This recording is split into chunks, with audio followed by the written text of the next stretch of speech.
Welcome back to the deep dive. Today, we're tackling a really tough story, the life of Edwin Valero. A boxer with just immense talent, but whose life ended tragically. Yeah, it's a mission for us today, tracing his path from this super intense prospect to, well, to murderer and suicide victim before he was even 29. He came from so little, born into poverty, apparently a lot of rage in Venezuela. Then he hits the U.S. in 2003, and experts, guys like Doug Fisher, they see him and immediately know he's something different. Unbelievable speed, intensity. And that knockout record. I mean, his first 12 pro fights, Yeah. all first-round KOs, that just doesn't happen. It really set him apart. And we're not talking about easy fights either, are we? No, not at all. The sources mention him sparring Juan Lezcano, who became a world champ later, and basically schooling him.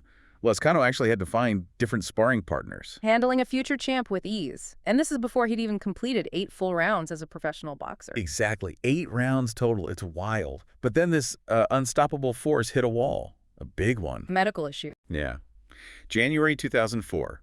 He's prepping for a big HBO debut in New York, gets a routine MRI, and boom, they find a spot on his brain. A spot? Like what kind of spot? Possible cerebral hemorrhage. And when they asked him about it, Valero apparently just admitted it was probably from a motorcycle crash back in 2001. Yeah. Said he wasn't wearing a helmet. Wow.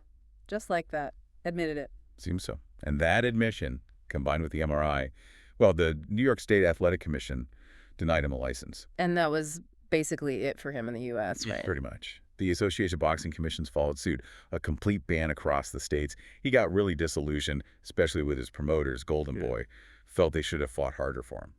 So he leaves. Yeah. Packs up and leaves the U.S. Yep. Starts chapter 2 as this sort of global road warrior, fighting everywhere else, Venezuela, Japan, Mexico. And he kept winning. That KO streak continued. Oh, yeah. It went to 18 straight first-round KOs. Incredible. Then came his first real test in 2006. Ah, the WBA super featherweight title fight against Vicente Mosquera. That's the one. And it wasn't easy. Mosquera actually dropped Valero in the 3rd round. But he got up. He got up, showed some real heart, and fought back to stop Mosquera in the 10th. A huge win. He later added the WBC lightweight title in 2009. 2 major belts. So professional peak achieved, you'd think. Yeah. But the sources, they suggest this is where things really started to unravel personally. It's strange, isn't it? Success seemed to make him worse, more volatile. People close to him said he became more sullen, difficult. His jealousy issues were apparently severe. And that detail about his wife, Jennifer Carolina Vieira, that someone never saw her smile after he became champion, that's chilling. It really is. Paints a picture of just how bad things might have been getting behind closed doors. Then the public signs started piling up.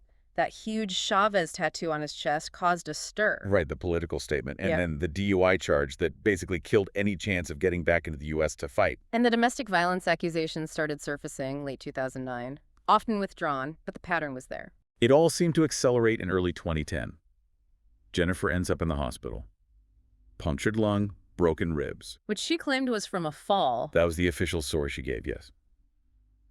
But Valero was arrested shortly after for threatening hospital staff. He was even briefly put in a psychiatric facility. But they released him quickly. Just days later, yeah, April 7th.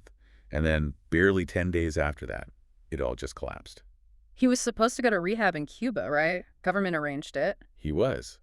But he missed the flight after crashing his car while driving drunk. Then he somehow gave his police escort the slip. And the next day, April 18th of 2010, the Hotel Intercontinental. Yeah.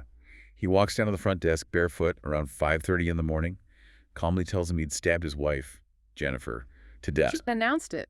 Apparently so. He was arrested right there, didn't resist. And then the final act. Early the next morning, in his prison cell, he used his sweatpants to hang himself. He was 28 years old. Such a concentration of violence and self-destruction in such a short time. It's hard to grasp.